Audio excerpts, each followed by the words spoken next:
जो भारतीय संस्कृति रही है, जो आप जितने भी ग्रंथ देखते हैं, उपनिषद देखते हैं, वेद आदि देखते हैं, सांख्य दर्शन, योग दर्शन आदि, इसमें जो भी ज्ञान है ना, वो साधना के तल पर प्राप्त हुआ ज्ञान है। हमारे योगियों ने कठोर साधनाएं की और उन साधनाओं के परिणाम स्वरूप जो उनकी चेतना विकसित हुई और जो अनुभव उन्होंने किए, उसी आधार पर वो सारे अनुभव उन्होंने लिपिबद्ध किए ग्रंथों के रूप में, वो आगे बढ़े और हम तक पहुंचे। हम इन शास्त्रों से, ग्रंथों से और जो ये पद्धतियां हैं, मार्ग हैं, इनको समझें और अपने जीवन को सरल करें और अपने जीवन को हर तरीके से बेहतर बनाएं। आध्यात्मिक तल पर भी हमारा विकास हो और शारीरिक मानसिक तल पर भी विकास हो, ये हमारा दायित्व है और ये हमें करना ही चाहिए। ये कब होगा? जब हम इन सिद्धांतों को समझ करके अपने जीवन में लाएंगे। और इसी आधार पर आज का हमारा ये मार्गदर्शन है। आज हम बात कर रहे हैं इन चक्रों के विषय में। ये चक्र किस तरीके से ना केवल आपके आध्यात्मिक पक्ष बल्कि आपके सामान्य जीवन, आपके शरीर, आपकी मानसिक स्थितियों, आपकी सफलता, हर एक चीज को प्रभावित करते हैं, इसको अब हम समझने वाले हैं। हम सबसे पहले बात करेंगे मूलाधार चक्र के विषय में, क्योंकि जैसे नाम से ही पता चलता है, मूलाधार, मूल आधार, यानी कि ये मूल यानी सबसे प्राथमिक है और आधार यानी कि आगे की जितनी भी साधनाएं हैं और आगे के जितने भी चक्र हैं, वो तभी प्रभावित हो सकेंगे या उस तल पर तभी विकास हो सकेगा जब आप पहले मूलाधार चक्र पर कार्य करेंगे। तो सबसे पहले हम मूलाधार को समझते हैं। सबसे पहली बात, मूलाधार का स्थान क्या है? तो देखिए, जो आपके जेनाइटल्स हैं और जो आपका एनस है, जो आपकी जननेंद्रिय गुदा के बीच का स्थान है ना, वो है मूलाधार चक्र का स्थान। आप जब सिद्धासन में बैठते हैं तो एड़ी जहां पीछे आकर के स्पर्श होती है, मूलाधार चक्र का स्थान है। मूलाधार चक्र का जो रंग हमारे योगियों ने बताया, कहा कि ये लाल रंग का होता है। लाल रंग का एक प्रकाश यहां से उठता है, विकसित होता है। जो इसका बीज मंत्र बताया, वो बताया लम। ये जो बीज मंत्र है ना, ये एक विशेष प्रकार की ध्वनियां होती हैं। जब इन ध्वनियों का साधक उच्चारण करता है तो उसी चक्र को जाकर के ये ध्वनियां स्पंदित करती हैं जिस चक्र से ये ध्वनि संबंधित होती है।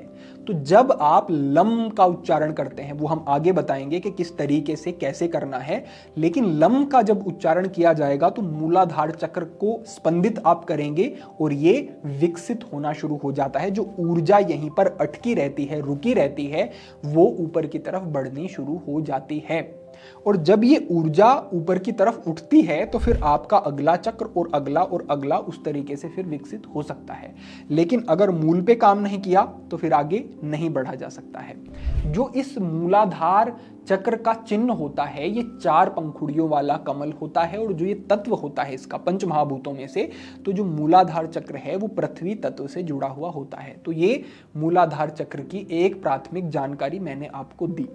अब अगर मूलाधार चक्र के स्थान पर एक व्यक्ति अटका रहता है तो क्या क्या लक्षण होते हैं? भोग, संभोग और नींद, निद्रा, ये 3 तलों पर व्यक्ति बहुत ज्यादा विवश रहता है। भोग यानी कि इंद्रियां जो उसकी हैं, कभी जिह्वा, कभी नासिका, कभी कान, कभी स्पर्श इंद्रिय, तो ये सारी इंद्रियां उसको कभी भी भटका सकती हैं। वो इन इंद्रियों के हाथ की कठपुतली बन जाता है। उदाहरण के लिए, कई लोग आपने ऐसे देखे होंगे जो कि जिह्वा के स्वाद के कारण ही अपने जीवन को नष्ट कर लेते हैं और मृत्यु तक पहुंच जाते हैं, कष्ट भोगते हैं, रोग में जाते हैं, लेकिन इस जिह्वा का स्वाद नहीं छोड़ पाते हैं। एक जिसकी बुद्धि थोड़ी सदी हुई है वो कहेगा कि देखो कितना मूर्ख व्यक्ति है, अपनी जिह्वा के चक्कर में अपने शरीर को खराब कर लिया और आज बीमार हो गया है। लेकिन जो मूलाधार चक्र के स्तर पर अटका हुआ है वो इतना सोच ही नहीं सकेगा और वो इसी तरीके से स्वास्थ्य को खराब करेगा। आज आप बहुत सारे ऐसे उदाहरण देखते हैं कि अमुक स्थान पर बलात्कार हो गया, बच्चों के साथ लोग बलात्कार कर रहे हैं, पति वैवाहिक जीवन में या पत्नी वैवाहिक जीवन में दूसरे पुरुष के साथ संपर्क बना रही हैं, इत्यादि इत्यादि, और अपने घर को नष्ट कर रही हैं। ये सारी चीजें क्यों हो रही हैं? क्योंकि मूलाधार चक्र के स्तर पर ऊर्जा अटकी हुई है और विवेक अवरत हो गया है, सोचने समझने की शक्ति ही समाप्त हो गई है। ऐसा हो जाता है। निद्रा यानी कि आलस्य बहुत अधिक बढ़ जाता है। मूलाधार चक्र पर जो अटका हुआ व्यक्ति है वो 8 घंटे सो लेगा, फिर भी उसका मन करेगा कि दिन में मैं और सो लूं और पूरे दिन आलस्य सा बना रहेगा। इस तरीके की प्रमुख स्थितियां ये बनती हैं। और जब व्यक्ति इस चक्र से ऊपर उठने लगता है, इसको विकसित कर लेता है, सक्रिय कर लेता है, तो ये सारे ही तलों पर वो सधने लगता है। ब्रह्मचर्य का पालन उसके लिए सरल हो जाता है, इंद्रियों पर नियंत्रण हो जाता है, विवेक उसका विकसित हो जाता है, ऊर्जा से पूरा दिन भरा रहता है, सुबह उठने में कोई समस्या नहीं और किसी भी साधना में प्रमाद नहीं रहता है। तो जब इस तरीके की स्थिति बन गई और अच्छी अवस्था में व्यक्ति पहुंच गया, तो आगे की जो साधना है, क्योंकि अलग अलग चक्रों की अलग अलग साधना होती है, अलग अलग बीज मंत्र हैं, अलग स्थितियां हैं, अलग नियम हैं, तो जब वो मूलाधार के स्तर से ऊपर उठ जाता है तो आगे की साधना उसके लिए आसान हो जाती है, क्योंकि उसकी बुद्धि अब स्थिर है। इसीलिए ये भी कहा जाता है कि सबसे कठिन मूलाधार पर कार्य करना ही होता है। इससे आगे बढ़ने के बाद थोड़ा सरल आपको लगेगा फिर आगे का मार्ग। तो इस तरीके से ये आपने समझा। अब हम समझ लेते हैं कि इस मूलाधार चक्र की जो साधना है वो क्या है। तो देखिए, साधना के, किसी भी साधना के दो पक्ष होते हैं। पहला होता है व्यवहार पक्ष और दूसरा होता है साधना पक्ष। व्यवहार पक्ष में आपको 2-3 चीजों का विशेष ध्यान रखना होगा। सबसे पहली बात, सुबह आपको कुछ समय तक प्रयास पूर्वक अपने आप को पुश करना पड़ेगा और सुबह जल्दी उठना होगा। अगर आप ब्रह्म मुहूर्त में नहीं उठ पाते हैं तो चलिए 5 बजे, 5:30 बजे ऐसा तो आप करें ही। ऐसा तो नहीं कि 7 बजे तक सो रहे हैं, तो लगभग 5 बजे आपको उठना है। दूसरी बात, आपको इंद्रियों पर नियंत्रण रखना है जितना हो सके और ब्रह्मचर्य का पालन आपको करना है। ये ब्रह्मचर्य का जो पालन है ये अनिवार्य है। शुरुआत में आपको प्रयास पूर्वक ही करना होगा। जब मूलाधार विकसित होने लगेगा तो आपको प्रयास नहीं करना है, फिर तो अपने आप आपको स्वाभाविक पता चलेगा कि नहीं नहीं, ये चीजें नहीं, मेरा मार्ग कुछ और है, मुझे अपने आप को बेहतर स्थिति में ले जाना है। लेकिन शुरुआत में करना होगा। तो इंद्रियों पर नियंत्रण, ब्रह्मचर्य का पालन और अपनी नींद को संयम में लेकर के आना, ये आपको करना है। शारीरिक रूप से शुचिता रखनी है, सफाई रखनी है। प्रातःकाल उठे, आपने शौचादि से निवृत्त हुए, उसके बाद स्नान किया, उसके बाद आपको आगे बढ़ना है।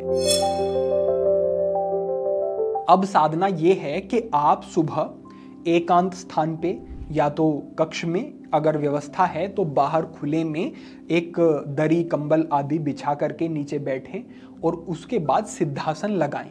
सिद्धासन में दोनों पैरों को पहले आगे ले जाएं, बाएं पैर को आप मोड़ें और उसको, जो हमने स्थान बताया मूलाधार का, जननेंद्रिय और गुदा के बीच में एड़ी को सटाएं। उसके बाद ऊपर से दायां पैर लेकर के आएं और उसको बाएं पैर की पिंडली जंघा के बीच में लेकर के जाएं और कमर सीधी करके आप इस तरीके की स्थिति में बैठते हैं। ऐसे बैठने के बाद अगला कदम है गहरा श्वसन करना, क्योंकि आप जब सामान्य व्यवहार से उठे, आप शौचादि से निवृत्त हुए और एकदम से आप किसी साधना में लगेंगे तो आपकी मनोवृत्ति साधना के योग्य नहीं है। लेकिन जब आप सांसों पर सजगता रखते हैं, ध्यान देते हैं और प्राणायाम का अभ्यास करते हैं, तो आप सतोगुणी चित्त वृत्ति में जाने लगते हैं और आपका दिमाग जो है रिलैक्स होने लगता है और आप एक ऐसी स्टेट में पहुंच जाते हैं जहां से आप साधना शुरू कर सकते हैं। तो शुरू की 10 मिनट तक आपको केवल अपने सांसों पर ही ध्यान लगाना है और गहरी धीमी सांस अंदर लेनी है और गहरी धीमी सांस आपको बाहर छोड़नी है। 10 मिनट तक ऐसा करना है।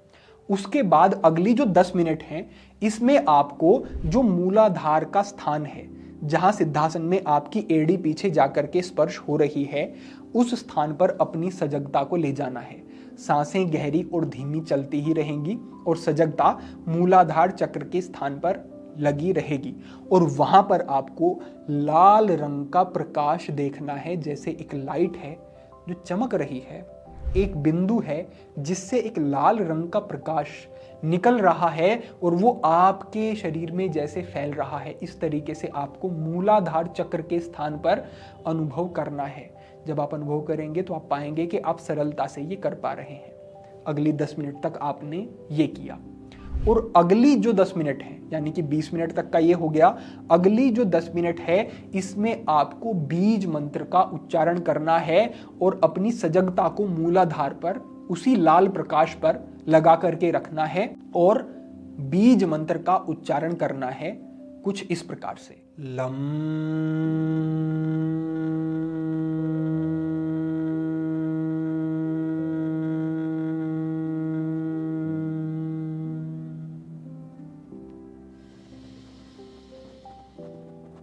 लम।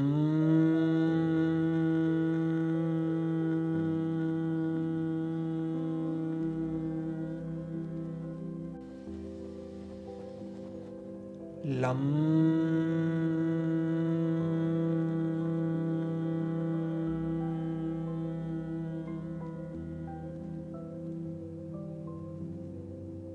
तो कुछ इस तरीके से आपको अगली 10 मिनट तक लगातार ये जो लम का उच्चारण आपने किया है ये करते रहना है। ध्यान रखें, पहली बात कि जो ये उच्चारण है ये थोड़ी तेज ध्वनि में हो और एक कंपन के साथ हो। एक तो आवाज हो गई ऐसी लम, और एक आवाज हो गई थोड़ी भारी लम।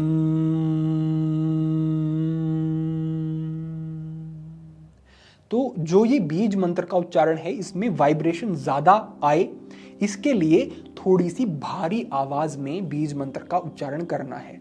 ल जो है वो छोटा रहता है और जो म है वो लंबा रहता है। इस तरीके से ये उच्चारण इसका रहेगा। जो हमने ध्यान कहा वो निरंतर बीज मंत्र का उच्चारण करते हुए भी वहीं पर मूलाधार के स्थान पर लगाए रखना है और 10 मिनट तक का निरंतरता के साथ ये अभ्यास करना है। इसे आप एक बार ही जब करेंगे और 30 मिनट के बाद आपकी आंख खुलेगी, उससे पहले बिल्कुल नहीं हिलना है, सीधे होकर के बैठना है और निरंतर आंखें बंद करके ये साधना आपको करनी है। उसके बाद जैसे ही आप आंख खोलेंगे तो आप जैसे कट जाएंगे, पीछे की जो वृत्तियां हैं, जो जीवन में बहुत सारी चीजें चल रही थी, बहुत सारा तनाव था जीवन में, जो भी कुछ था उससे एक कटाव आप अनुभव करेंगे और आप एक सहज शांत मनोवृत्ति में अपने आप को पाएंगे। ऐसा भी ना समझें कि कोई स्पंदन होगा, कुछ जैसे कुछ ऊपर जा रहा है, वो इसकी सिद्धि है। नहीं, इसकी व्यवहार में सिद्धि है। यानी कि जहां भोग था वहां पर भोग से कटाव होने लगे, ब्रह्मचर्य का पालन सरल होने लगे, आपको ऊर्जावान अनुभव होने लगे, आपके जीवन से तामसिकता तमोगुण समाप्त होने लगे, अच्छा सात्विक आहार आप लें, आपके मन से क्रोध ईर्ष्या आदि समाप्त होने लगे।